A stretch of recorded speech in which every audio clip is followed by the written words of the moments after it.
فوج کے جنرل کو احتساب کیا، اس سے بڑا تو عہدہ نہیں ہے نا. دیکھیں نا، وہ ایک لیفٹیننٹ جنرل تھے، ان کا احتساب کیا. کرپشن نچلی سطح سے لے کے اوپر تک کرپشن ہے. پالیسی میٹرز دیکھیں، سب کو ایک پیج پہ آنا پڑے گا. احتساب ہوگا، سب کا ہوگا، امیر کا ہوگا، غریب کا ہوگا، طاقتور کا ہوگا، کمزور کا ہوگا، لیکن ہوتے نہیں دیکھا. تو میں مبارکباد دینا چاہتا ہوں پاکستان فوج کو کہ انہوں نے اپنے ایک انتہائی طاقتور جنرل کا، ISI کے چیف کا احتساب کیا اور احتسابی عمل سے ان کو گزارا. جو چیزیں سامنے آئی ہیں کرپشن کی اور سب چیزوں کی، اس کے اوپر جنرل فیض کو 14 سال قید با مشقت کی سزا ملی. وہ ڈائریکشن پاکستان کی ہم ہمیشہ سنتے آئے ہیں کہ جی پاکستان جو ہے وہ بڑی نازک صورتحال سے گزر رہا ہے. یہ تو ہم بچپن سے سنتے آ رہے ہیں کہ جی پاکستان بڑی نازک صورتحال سے گزر رہا ہے، نازک موڑ سے گزر رہا ہے. وہ موڑ ہی ختم نہیں ہوتا کہ وہ ختم ہو تو پاکستان نازک صورتحال سے باہر نکلے. پرابلم یہ ہے کہ PTI کی اس وقت جو قیادت ہے، جو جیل سے باہر ہے، وہ قیادت نااہل قیادت ہے. 22 سال جدوجہد کی تھی جب PTI کی حکومت آئی تھی. وہ سارے جو ہیں وہ یا تو چھوڑ گئے ہیں یا جیل میں ہیں، یا جو اس قیادت ہے وہ ان کو جانتی تک نہیں ہے. کہوں گا جو ہمارے حکمران ہیں وہ ایڈمنسٹریٹو یونٹس چاہ رہے ہیں جو کہ عوام کے مفاد میں ہیں. دوسری چیز، انہوں نے احتساب کی لوگ بات کرتے تھے، احتساب کر کے دکھا دیا کہ جی اپنے جو ہے فوج کے جنرل کو احتساب کیا. اس سے بڑا تو عہدہ نہیں ہے نا. دیکھیں نا، وہ ایک لیفٹیننٹ جنرل تھے، ان کا احتساب کیا. اور اب میں کہوں گا فوج میں بھی اور لوگوں کا احتساب ہوگا، اور جیسے پہلے کہا دوسری جگہوں پہ بھی احتساب ہوئیں گے. اس کی اگر ہم احتساب نہیں کریں گے تو آپ یہ دیکھیں یہ ملک آگے کیسے جائے گا. تو یہ چیزیں ہیں کہ احتساب یونٹس، اور میں کہوں گا کہ جو کرپشن ہے اس کو اقتدام تک جو ہے پہنچانا پڑے گا. کرپشن نچلی سطح سے لے کے اوپر تک کرپشن ہے. پالیسی میٹرز دیکھیں، سب کو ایک پیج پہ آنا پڑے گا. اس وقت جو ہے پولیٹیکل پارٹیز یا حکمران کہہ رہے ہیں کہ ہم ایک پیج پہ ہیں. بہت سی ایشوز میں وہ ایک پیج پہ نہیں ہیں. جو پالیسیز آ رہی ہیں وہ کلیئر نہیں ہوتی ہے. کبھی بیوروکریسی اس کو روک لیتی ہے، کبھی جو ہے اس کو ٹالا جاتا ہے. تو یہ ہم جو ہے ہم ایک طرف کہتے ہیں IMF کا، IMF سے ہم اسی وقت خودکارا لے سکتے ہیں جب ہم بڑے کلیئر ہو جائیں، اپنے مل کے ہم ایک پالیسی کے اوپر آ جائیں کہ ہمیں پالیسی کیا چاہیے، ہمیں جو ہے کہ کس طریقے سے اس ملک کو آگے لے جانا ہے. تو یہ چیزیں ہیں جو جو آپ لوگ کو میں نے زحمت دیا. اب باقی چیزیں جو ہے بہت سارے اور ایشوز ہیں جس پہ عمران اسماعیل صاحب روشنی ڈال سکیں گے، کیونکہ عمران اسماعیل صاحب کا تجربہ مجھ سے بہت زیادہ ہے سیاست میں، اور خاص طور پہ PTI میں، کہ PTI کے بانیوں میں سے ہیں. تو میرے خیال سے یہ زیادہ روشنی ڈالیں گے کہ کتنا نقصان پہنچا ہے نظریے کو، میں کہوں گا فیض صاحب کی وجہ سے. بہت شکریہ.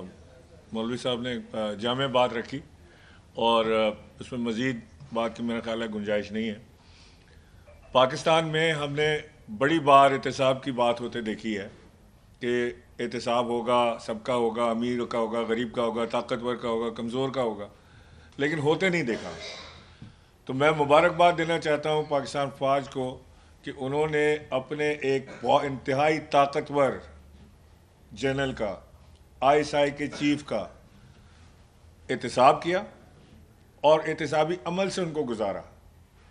اب ظاہر ہے کہ وہ کورٹ مارشل کی صورت میں تھا تو پبلک تو نہیں ہوا، لیکن امید یہ کی جا رہی ہے کہ جو احتساب ہوا ہے وہ ایک انتہائی پیچیدہ عمل اور انتہائی سنجیدگی کے ساتھ کیا گیا ہے، کیونکہ اس میں بڑا ٹائم لگا.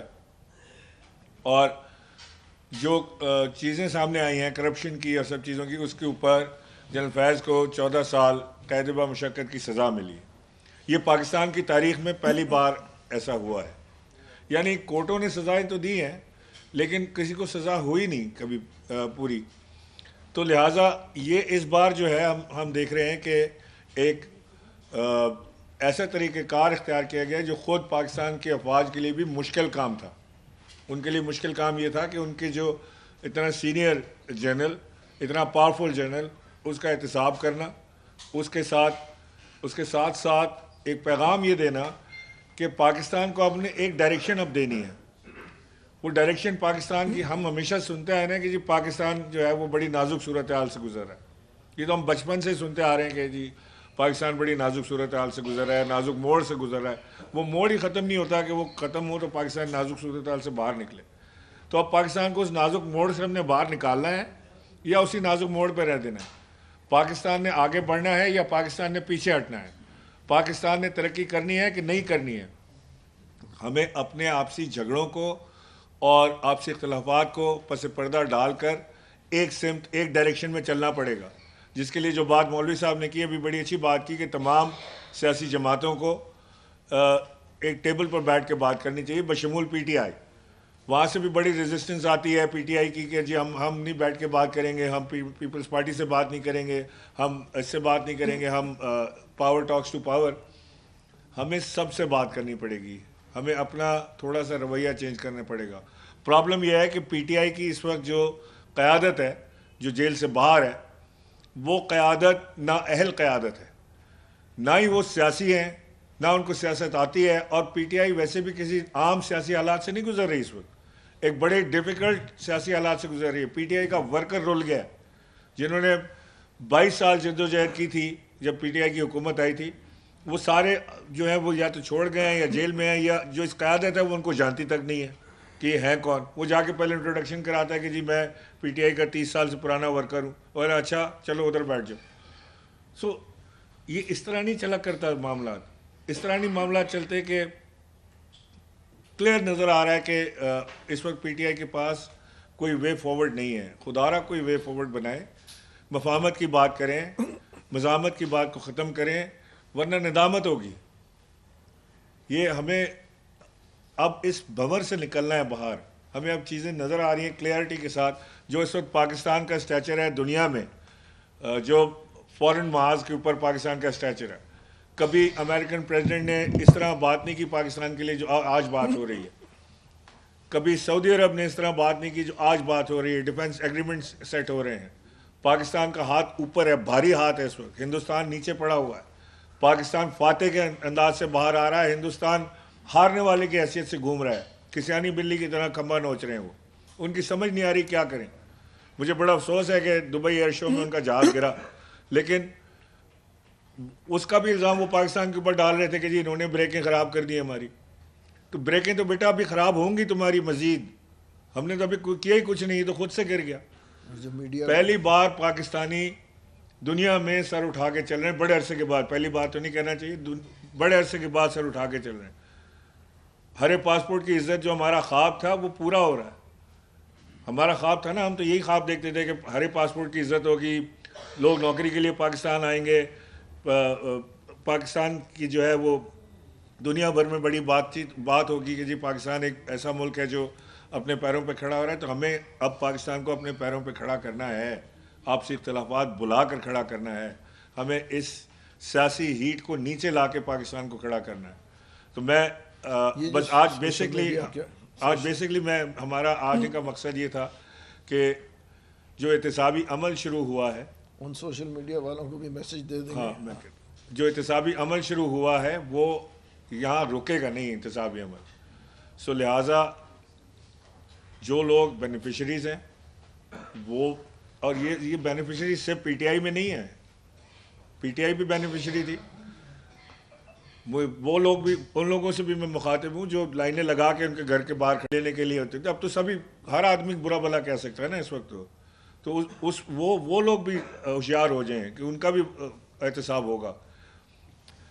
پی ٹی آئی کا ایک بڑا المیہ ہے, محمود صاحب نے ابھی یاد دلایا مجھے, کہ ان کا جو سوشل میڈیا پاکستان سے باہر سے چل رہا ہے اور وہ پی ٹی آئی کا بھی نہیں ہے. یعنی عادل راجہ جیسے لوگ جو نہ ان کو پاکستان سے پیار ہے نہ ان کو پی ٹی آئی سے پیار ہے, ان کو صرف اپنی سبسکرپشن سے پیار ہے. ڈالر بن رہے ہیں, ڈالر, بس ڈالر بننے چاہیے. اور پی ٹی آئی والے اس کا بے وقوفی کا بیان اٹھا کے جو پاکستان کے خلاف ہوتا ہے وہ P T I official website پہ لگا دیتے ہیں. سو پی ٹی آئی کو اپنے آپ کو ایسے لوگوں سے علیحدہ کرنا پڑے گا, ڈیٹیچ کرنا پڑے گا. یہ پی ٹی آئی کے سمپتھائزر نہیں ہے. یہ بات لکھ لیں, جو لوگ دیکھ رہے ہوں, پی ٹی آئی کے دوست دیکھ رہے ہوں, وہ سمجھ لیں اس بات کو کہ یہ نہ پی ٹی آئی کے ہمدرد ہیں نہ یہ پاکستان کے ہمدرد ہیں. ابھی 50,000 پاؤنڈ کا جرمانہ ہوا تو اس نے معافی مانگ لی راشد نصیر سے, بریگیڈیئر راشد نصیر سے, بس 50,000 پاؤنڈ پہ لیٹ گئے. وہ تو پیسے جمع کریں. سو پی ٹی آئی کو اپنا سوشل میڈیا کا استعمال, بڑا طاقتور ویپن ہے پی ٹی آئی کے پاس, یہ اس کا استعمال بڑا دیکھ بھال کے سوچ سمجھ کے کرنا ہے, اپنے ملک کے لیے کرنا ہے, اپنی جدوجہد کے لیے ضرور کریں, لیکن یہ خیال رکھیں کہ اس میں پاکستان کو نقصان نہ پہنچے. اپنی جنگ, سیاسی جنگ کو سیاست تک رکھیں,